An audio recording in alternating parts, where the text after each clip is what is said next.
So we're here in a corporate office in Minneapolis filming a 2-person podcast setup, and we're using 2 boom arms that are booming out a IntelliTech LC120. And the reason we're on boom arms is so that we can get the key light over their heads, so we're shooting into the shadow side. The idea is if I was seated in this chair, that this key light is lighting this side of my face so that our cameras are filming to the shadow side. We also have 2 Aputure Amaran tubes that are in the back here. Those are just giving us some backlight and some separation so that our subjects pop out from the wall. We also have behind here a mega cloth from IntelliTech, and this is just giving us some overall fill to the scene and to our subjects. So when they're seated down here, this bigger IntelliTech is filling in their faces, and the one that's on the boom arm is our primary key that you're seeing here. And you should see on the top of my head some of the tube light that's giving us that separation. We're using our FX6, our FX3, and FX30. We put the 30 on the wide cam because it's not our primary shot, and so if there's some slight image quality issues with it, that's okay. We'll only cut to it once in a while.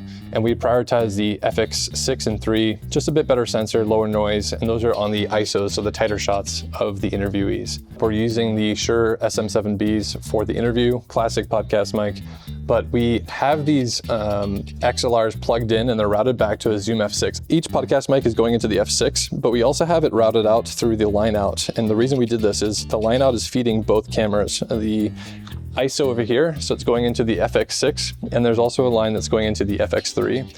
And the reason we did that is we can send each individual mic to the camera so that when we're editing, we can use some of these powerful AI tools that can auto cut based off of which mic is live. So this camera is only getting a camera feed, or excuse me, an audio feed from that chair, and the FX3 that's over there is only getting audio from this chair, so that when it's in Adobe Premiere or using I think it's called like Autocaster or Podcaster, it can know which camera to cut to because the right mic is going to the right camera. But then we also have everything recorded in the F6 as a backup and as our primary audio source. So this is the FX6 here. You can see me seated in the position that our interviewer will be in, and they're gonna be looking this direction primarily.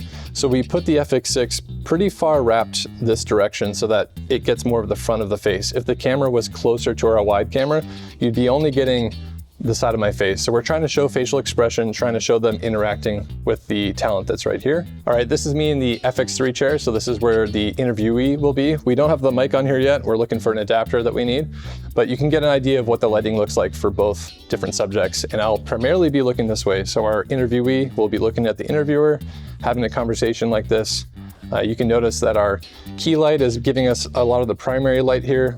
We still have some shape, so you can see some shadow here. And our main big IntelliTech was being used to help fill in the light a bit more so that the contrast ratio is not too high. So this is our wide shot. We'll be able to see both of our subjects either looking at each other, or even if they do turn out, we'll be able to catch it on this camera right here.